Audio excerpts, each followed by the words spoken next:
कर्मचारियों के संगठनों के बीच में कर्मचारियों की लड़ाई के लिए जिस तरह से हमारी वीरांगना झलकारी बाई ने झांसी के लिए किया था।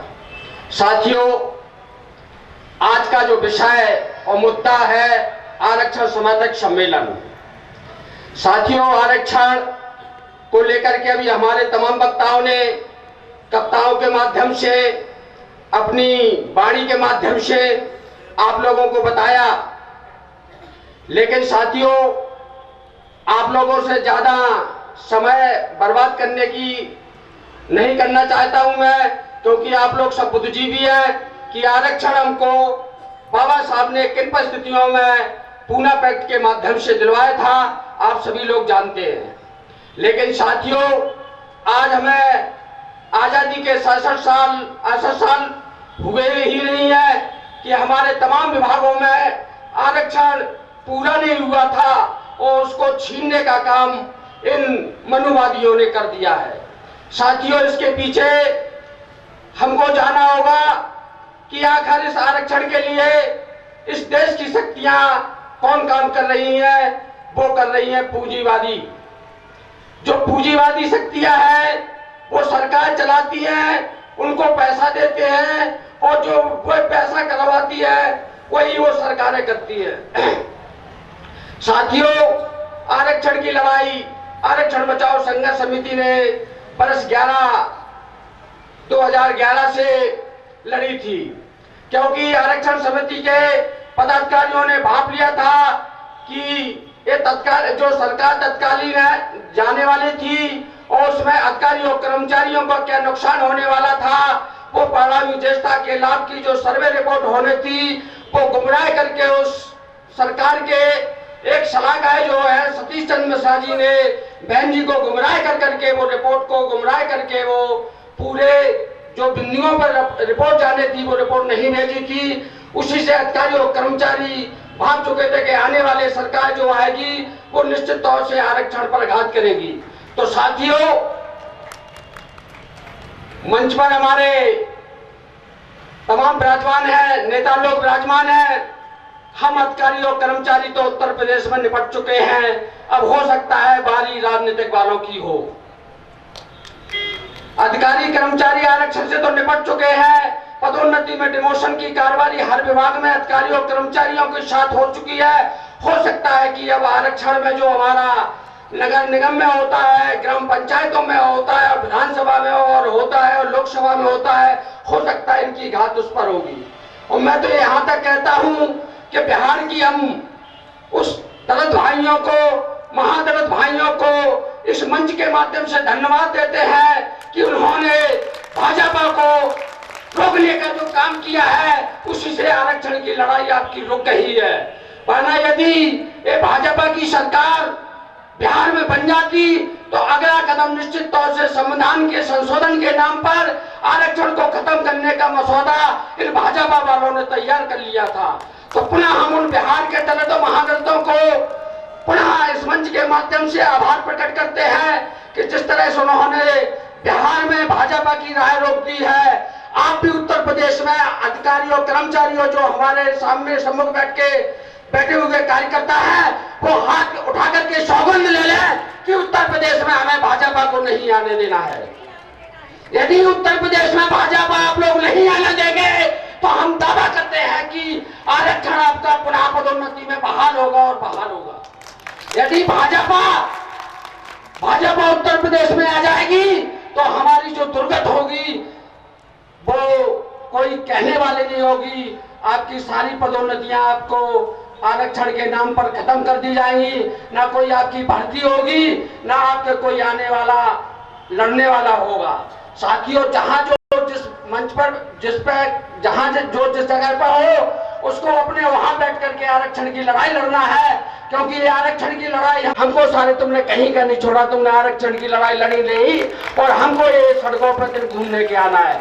तो हमारा तो यही आप लोगों से अनुरोध है कि आरक्षण का कोई भी सम्मेलन हो, कोई कार्यक्रम हो, आप लोग बढ़ चढ़ कर भागीदारी करें। कि हमारी जो पुष्पा गौतम जी ने हमारी लड़ाई को एक सीढ़ी और लगाकर रूप से हम आपका सहयोग करके बुंदेलखंड में जैसे कि आप लोगों ने हाथ उठा करके सौगंध खाई है कि 20 सीटों में भाजपा विधानसभा की हम एक सीट बुंदेलखंड में नहीं देंगे, ये हमारी इच्छा है और ये आप लोगों का समर्थन है।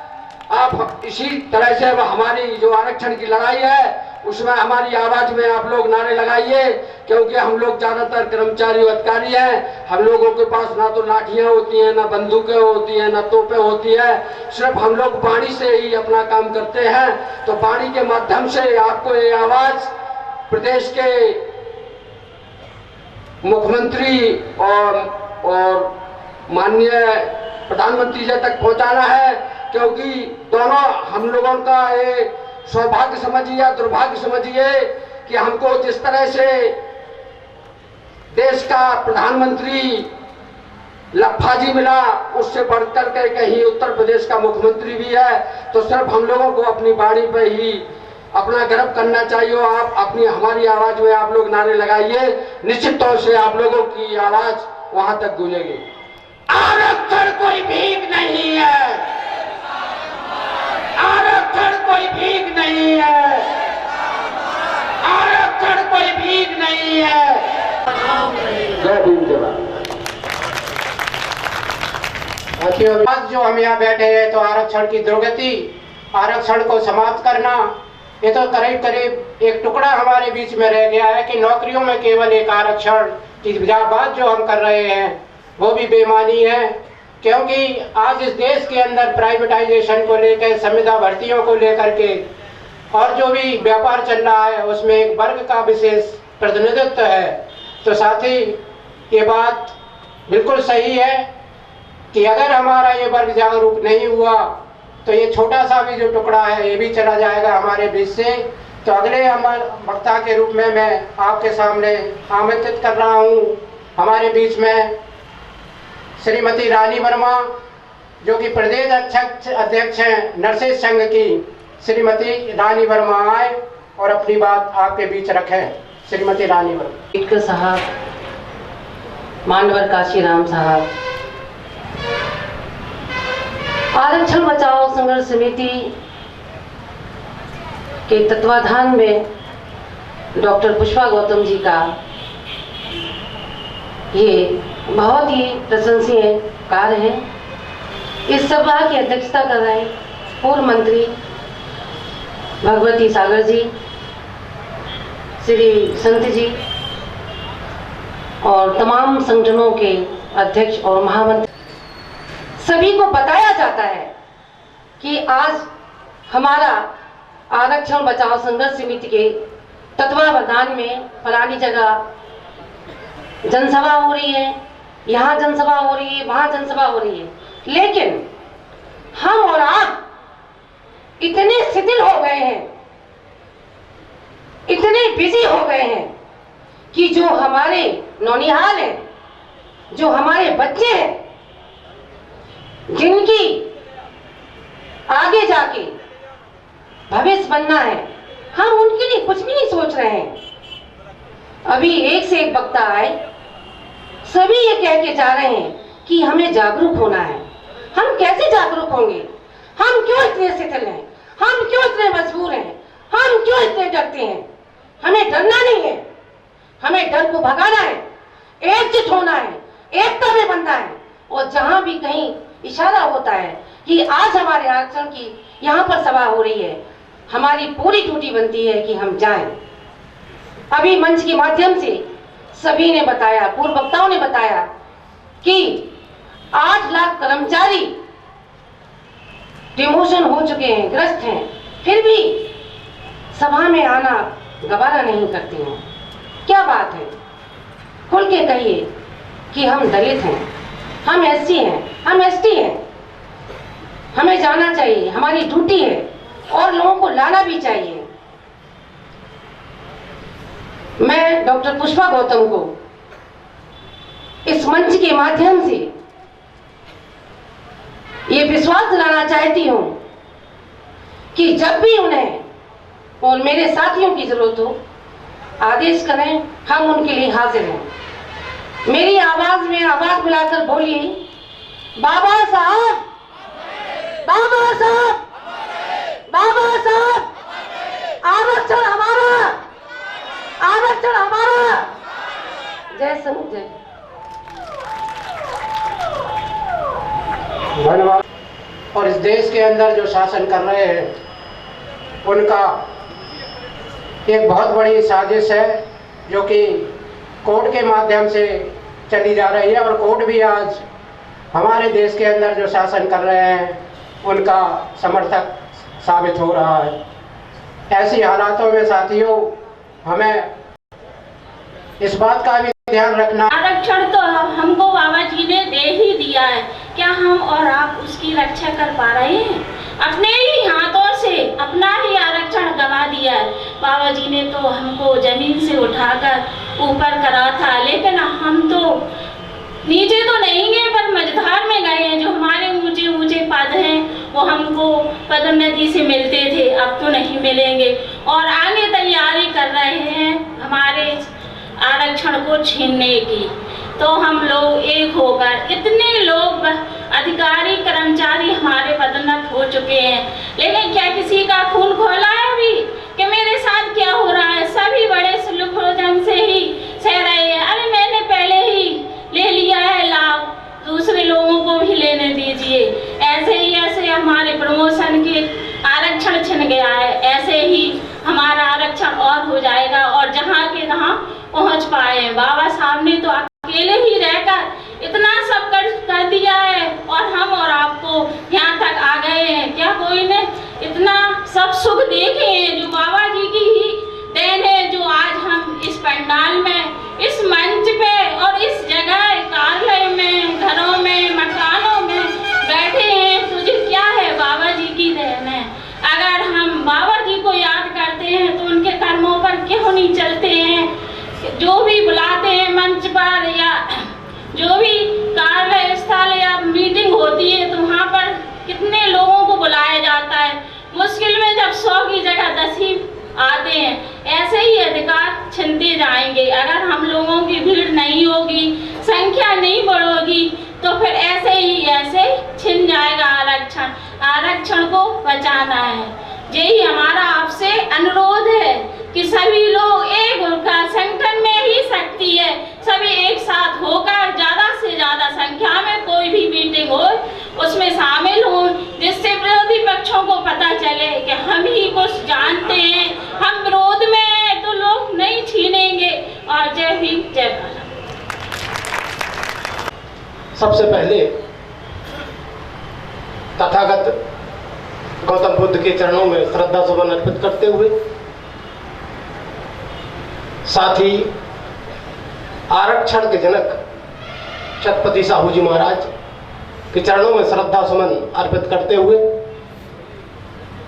बाबा साहब भीमराव अम्बेडकर के चरणों में श्रद्धा सुमन अर्पित करते हुए, महात्मा गाडगे जी के चरणों में श्रद्धा सुमन अर्पित करते हुए, आज उनका परिनिर्वाण दिवस भी दुर्भाग्य से पड़ रहा है, महात्मा गाडगे जी का। साथियों, हम सब यहाँ इकट्ठे हुए हैं बहुजन नायक मानवर कांसीराम साहब के चरणों में श्रद्धा सुमन अर्पित करते हुए, हमारे गुरु परम आदरणीय KR शशि साहब के चरणों में श्रद्धा सुमन अर्पित करते हुए, इस मंच पर आसीन आज की अध्यक्षता कर रहे परम आदरणीय माननीय भगवती प्रसाद सागर जी, पूर्व मंत्री उत्तर प्रदेश शासन, वर्तमान में संत गाडगे महासभा के राष्ट्रीय अध्यक्ष आप हैं, और आज के मुख्य अतिथि परम आदरणीय परम श्रद्धेय संत कुमार मणि जी के चरणों में श्रद्धा सुमन उनको प्रणाम करते हुए, मैं माफी चाहूँगा, उनको प्रणाम करते हुए, साथियों हमारे बीच और मंचस्थ सभी मुख्य अतिथि के साथ आए डॉक्टर राजाराम बिजोल साहब और मंच पर विराजमान सभी अतिथिगणों को मैं नमन प्रणाम करते हुए, यहाँ प्रांगण में उपस्थित पिता तुल्य बुजुर्गों, नौजवान साथियों, आरक्षण का विषय है, आरक्षण का मुद्दा है। हम विचार करें कि हमारे बुंदेलखंड के अंदर हमारे वर्ग के यदि हम देखा जाए तो प्रत्येक घर से भी यदि एक व्यक्ति निकल के खड़ा हो जाए तो झांसी में मुझे उम्मीद है किले का मैदान और निवास ग्राउंड में तिल फेंकने की जगह ही ना मिले। इस बुंदेलखंड में हम लोगों ने अपील की थी, सारे लोगों से अपील की थी, यहाँ पढ़े लिखी समाज मौजूद है, यदि जे हमारी समाज और साथियों से और अपने मित्रों से अपने रिश्तेदारों से थोड़ा सा लगन पूर्वक मेहनत करती तो यहाँ भीड़ इकट्ठी होती। लेकिन साथियों, यहाँ इतनी संख्या में हमारे जो प्रबुद्ध सभी लोग बैठे हैं, जो समाज के बहुत ही बुद्धिजीवी लोग हैं। आरक्षण की बात करूं तो आरक्षण परम पूज्य बाबा साहब ने किन विषम परिस्थितियों में हमें दिलाया, लेकिन उन्होंने 1956 में एक बात रोते हुए कही थी, उस बात को शायद पढ़े लिखे लोग भूल गए। यहाँ ज्यादातर पढ़े लिखे और नौकरियों में बैठे, पैसे नौकरी वाले लोग बैठे। साथ ही उन्होंने कहा था कि इस कारवा को यदि आगे ना ले जा सके तो पीछे धकेलने का भी काम न करना। तो हमारे लोग आज कितना ईमानदारी से काम कर रहे हैं, खास करके पढ़े लिखे लोग। इस बात को गंभीरता से ले। आज नौकरियों में रिवर्ट हो गए हमारे लोग। क्यों हो गए? कि मनुवादी मानसिकता यह है कि दलित समाज को किस तरह से हम पछाड़ें। दलित समाज जिस तरह से तेजी से आगे बढ़ रही है साथियों, वो उन्हें पच नहीं रही है, बिल्कुल नहीं पच रही है। आज उन्होंने नौकरियों में आरक्षण को कम किया, कल राजनीति में आरक्षण को कम करेंगे। साथियों, बाबा साहब ने राउंड टेबल कॉन्फ्रेंस में एक बात की थी कि ब्राह्मण has brain with in brain, ब्राह्मण दिमाग के अंदर दिमाग रखता है। क्या हमारे जो समाज के नेता हैं, जो बड़े बड़े नेता हैं देश और प्रदेश में, जो इस बात को नहीं समझे, बाबा साहब से ज्यादा बुद्धिजीवी हो गए, वो इस बात को नहीं जानते कि ब्राह्मण has brain with in brain, ब्राह्मण दिमाग के अंदर दिमाग रखता है। साथियों, जो लीडर कर रहे हैं, जो लीडरशिप कर रहे हैं हमारे देश और प्रदेश के, उन्होंने ब्राह्मणों को सर पे बिठाने का काम किया। साथियों, उन्हीं ब्राह्मणों ने इस आरक्षण की जो आज दुर्दशा है, उन्हीं ब्राह्मणों ने जो गोद में खेल रहे हैं, उन्हीं ब्राह्मणों की बदौलत ये दुर्दशा हमारे देश और प्रदेश की हुई है। साथियों, मेरा इशारा आप समझ रहे होंगे। आदरणीय सतीश मिश्रा जी यदि इस बात की पैरवी ठीक तरीके से कर लेते उस समय, तो ये आरक्षण का जो आज हमें दुर्दशा देखने पड़ रही, वो देखना नहीं पड़ती। बहन जी का एक स्टेटमेंट आया था, मैं इस बात को आपके समक्ष कह दूं कि बहन जी का एक स्टेटमेंट आया था कि आरक्षण जब खत्म हो जाएगा जब हम रोडों पे आएंगे। अरे आज हमारा ये आरक्षण नौकरियों में चला गया, तब आपने क्या कर लिया? आपकी तो ब्राह्मणों की गोद में खेल रही है। बहन जी, होश में आए। हमारे लोग, हमारे कार्यकर्ता, हमारी समाज आपसे आशा भरी निगाह में रही है, लेकिन आपने ब्राह्मणों के गोद में खेलने का काम किया है। बहन जी, इस बात को, बाबा साहब की बात को, मानवर कांशीराम साहब के इस मिशन को हमें बहुत आगे ले जाना चाहिए था। लेकिन विचार करें, मैं नाम ले रहा हूं साथियों, हम बहन जी कहते हैं, लेकिन अभी कुछ समय पहले एक चित्र आया था जागरण में, यदि पढ़े लिखे लोग देखना चाहे तो उसको जागरण को देख ले। कुछ समय पहले बहन जी सतीश मिश्रा जी से सलाह ले रहे हैं कि अब बताओ मैं आरक्षण पर क्या बोलूं, क्या कहूं। वो दयनीय, वो दर्द, ऐसी फोटो लग रही थी, पढ़े लिखे लोग समझ सकते हैं कि वो सतीश मिश्रा जी के बिना पूछे एक कदम भी नहीं रखती है। साथियों, आरएसएस के लोग जो अंदर से कपड़े आरएसएस के पहने हो, वो मुखौटा हमारा बीच का लगाए हो, वो क्या भला करेंगे हमारे लोगों का? वो क्या भला करेंगे दलित समाज का? दलित समाज के लिए कभी वो भला सोच सकते हैं? मैं आप सबसे पूछ रहा हूं, जिम्मेदारी किसकी है? हमारे पढ़े लिखे लोगों की, कि हमें इस बात को पहचानना होगा। नेताओं को कौन सुधारेगा? नेताओं को जो पढ़ी लिखी कौन सुधारेगी? पढ़े लिखे लोग सुधारेंगे, जो बुद्धिजीवी लोग सुधारेंगे। क्यों? जो पे बैक टू सोसाइटी वाला है, वो पे बैक टू सोसाइटी को दे रहा है ना, देने का काम कर रहा है समय समय पे। जब समय समय पे तुम्हें देने का काम कर रहा है तो तुम्हें सुधारने का भी काम इस पढ़ी लिखी बुद्धि समाज में जो सभा बैठी है, इसका ही काम है कि आपको आगाह करें कि आप सही कर रहे हैं कि गलत कर रहे हैं।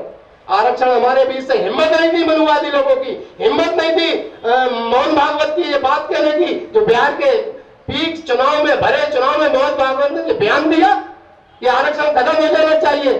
साथियों, हम उस छाती को धन्यवाद देना चाहते हैं, उस वीर भूमि को, बिहार की वीर भूमि को धन्यवाद देना चाहते हैं कि उन लोगों ने मुंह तोड़ जवाब दिया आरएसएस के मोहन भागवत को, नरेंद्र मोदी को मुंह तोड़ जवाब दिया।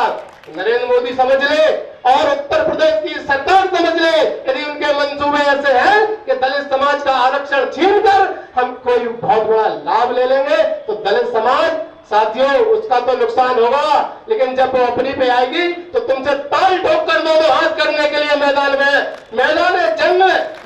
जंग बना देगी। यदि खून की नदियां भी बहाना पड़ी तो हमारी दलित समाज, दलित कौम खून की नदियां बहाकर अपने आरक्षण को बचाने का काम करेगी। साथियों, आरक्षण कोई आज का थोड़ी है। इनसे पूछो, मोहन भागवत बुद्धिजीवी के नेता बने हैं, बुद्धिजीवी एक महासभा के नेता है, उन्हें मालूम है कि आरक्षण आज का है। 2000 वर्ष हो गए हैं, 2000 वर्ष से इतिहास उठाए तो हम दलित समाज के लोग इस देश के राजा थे, इस देश के हुक्मरान थे, इस देश के जमींदार थे। उठाए हम लोग 2000 साल का इतिहास। आज से थोड़ा पीछे जाए साथियों, कुछ समय पीछे चले जाए तो इस देश की अभी वर्तमान में जनसंख्या 1.25 करोड़ है। पीछे चले जाए 2009 में चले जाए संभवतः 1 करोड़ होगी, उसके पीछे चले जाए तो घटते घटते घटते घटते जब हम 2000 वर्ष पहुंचेंगे तो साथियों सिर्फ 2 लोगों की संख्या होगी, स्त्री और पुरुष। 2000 वर्ष पूर्व जाए और पहले जाए तो स्त्री और पुरुष होंगे। तो हम लोग मानव की संतान है, इंसान है। ये जातियां कहां से बना दी? ये जातियां बना दी धीरे धीरे धीरे धीरे धीरे धीरे, संख्या बढ़ी, आबादी बढ़ी तो ब्राह्मणवादी लोग, मनुवादी लोगों ने, इन मनुवादी व्यवस्था के लोगों ने जातियां बना दी। जातियां नहीं थी, मानवता एक जाति है। साथियों मैं बताता हूं कि जातियां किसमें होती हैं। जातियां होती है जानवरों में। मैं एक ऐसा उदाहरण दे रहा हूं, सरल उदाहरण, ये पढ़े लिखे समाज के लोग और भी हमारे साथी बैठे हैं समझ जाएंगे। जातियां 10 खूंटे गाड़ दिए जाए और 10 खूंटों से जानवर बांध दिए जाए, भैंस बांध दी जाए, गाय बांध दी जाए, गधा बांध दिया, घोड़ा बांध दिया जाए, हाथी बांध दिया जाए। जब वो सुबह हो तो रात में देखे उनकी जो बीट पड़ी होगी तो आप बता देंगे कि ये बकरी की लेड़ी है, ये हाथी की लीद है, आप सब बता देंगे। और एक खूंटे से 10 विभिन्न जातियों के लोग सुबह बांध दिए जाए और उनसे कह दिया जाए कि आप शौच क्रिया करके आ जाएं, तो बता देंगे कि ये जैन की है, कि ब्राह्मण की है, कि कौरी की है, कि चमार की है, कि धोबी की है। सिर्फ कहेंगे ये इंसान की है, मानव की बीट है, ये इंसान की लैट्रिन पड़ी है। साथियों प्रकृति हमें अलग नहीं कर रही है, मनुवादी व्यवस्था के लोग हमें अलग कर रहे हैं। आरक्षण छीनने की इनने सोच कैसे ली? नौजवान साथी, इस बात को आह्वान करता हूं मैं नौजवान साथियों से, निकल के आए। आज आरक्षण नौकरियों में खत्म किया, कल राजनीति में खत्म करने की बात करेंगे नहीं, उन्होंने फंड दी, विचार करो फंड दी। अभी एक उन्होंने फंड दिया है कि प्रधान के चुनाव 8 पास और हाई स्कूल पास के लोग लड़ेंगे। साथियों गांव देहात में क्या हमारे लोग ज्यादा पढ़े लिखे हैं? क्या दलित समाज के लोग गांव देहात में ज्यादा पढ़े लिखे हैं? जो पढ़े लिखे लोग हैं वो नौकरियां लग गई तो बाहर आ गए, बाहर निकल के आ गए, अच्छी नौकरियों पे पहुंच गए। जो बाबा साहब ने कहा था पढ़े लिखे लोग धोखा देंगे, पढ़े लिखे लोग इस तरह से धोखा दे रहे हैं। मैं बताना चाहता हूं कि वो लौट के पीछे बैक में देखना नहीं चाह रहा है कि गांव देहात की, हमारे लोगों की, हमारे भाई बंधुओं की, समाज की स्थिति क्या है। क्यों कि एक मठाधीश ठाकुर, एक मठाधीश वहां ब्राह्मण बैठा है, एक हमारा छोटा भाई कोई है, कल्लू है, कचोरे है, घसीटा है, इस तरह के जो नाम है। हमारे लोग पढ़ लिख के उन्हीं का भाई बंद आके नौकरियों में पहुंच गए, इंजीनियर बन गए, आगे और बड़ी बड़ी पोस्टों पे पहुंच गए। वहां गांव देहात की स्थिति यह है कि जो लेखपाल है, पटवारी है, ये उन्हीं का तो है। एक लेटर आया जिला कलेक्टर के यहां से, जब वो लेटर आके गांव में पहुंचा तो उस बंदे के पास पहुंचा, उसमें लिखा कल्लू वंशकार, सनौब गयादीन वंशकार, उसकी 4 रकवा जमीन है। वो लेटर पटवारी, ब्राह्मण, ठाकुर इनके हाथ पहुंच गया। उन्हें कह रहे कलुआ इधर आ। अरे यार जा तो बल्दियत जरा गड़बड़ है, जा तो मेरे बाप मेरे दादा के नाम की है, जामे नाम तो लिखवाते हो लेकिन जामे बल्दियत मेरे दादा की हमराज लिखी हुए। उन्होंने सेटिंग करके, पटवारी से सेटिंग करके वो जितनी जमीन थी उस कल्लू की अपने नाम करा ली। हमारे पढ़े लिखे लोग नौकरी करके वहां पहुंच गए। हमारा वो बंदा जो गांव देहात में पढ़ा उसकी हालत ऐसे दो दशा में रहती है। साथियों मैं बार बार कहना चाहता हूं कि हमारे पढ़े लिखे लोग गांव में जाएं, गांव में जो देखें, समय मिलता है, रविवार मिलता है, छुट्टी का दिन मिलता है, इस बीच जाएं, सामाजिक जड़े जमाने का काम करें, गांव देहात में देखें हमारे लोगों की क्या दुर्दशा हो रही है, उस पर काम करना शुरू करें। जब हम ये काम करना शुरू करेंगे तो लोग आशा भरी निगाह से आपसे जुड़ेंगे। जो उनके साथ धोखा हो रहा है शायद वो उस धोखे को आपके आशा भरी निगाहों से बड़े सहानुभूति महसूस करेंगे। साथियों मैं इन्हीं शब्दों के साथ अपनी वाणी को विराम देता हूं। जय भीम, जय भारत, जय कांची राम। लेकिन ऐसे कितने कर्मचारी हैं जो उस वर्ग के बारे में सोचते हैं जो अनपढ़ है, गांव में रह रहा है, जिसके पास 1 इंच जमीन नहीं है। तो साथ ही ये बात सभी जानते हैं कि मानवर काशीराम जी ये बात बता करके गए थे और बाबा साहब ने भी ये बात कही थी कि इस देश का कर्मचारी पढ़ लिख करके जो नौकरी में आए वो अपनी आय का 10% उस समाज के ऊपर खर्च करेगा। तो आज जो कर्मचारी बैठे हैं वो सोचें कि हम कितना उस समाज के ऊपर खर्च कर रहे हैं। तो साथ ही अगले वक्ता के रूप में मैं आमंत्रित कर रहा हूँ डॉक्टर श्रीमती सुनीता वर्मा को, जो कि प्रज्ञा विहार समिति की कोषाध्यक्ष है। आए और अपनी बात रखें श्रीमती सुनीता वर्मा।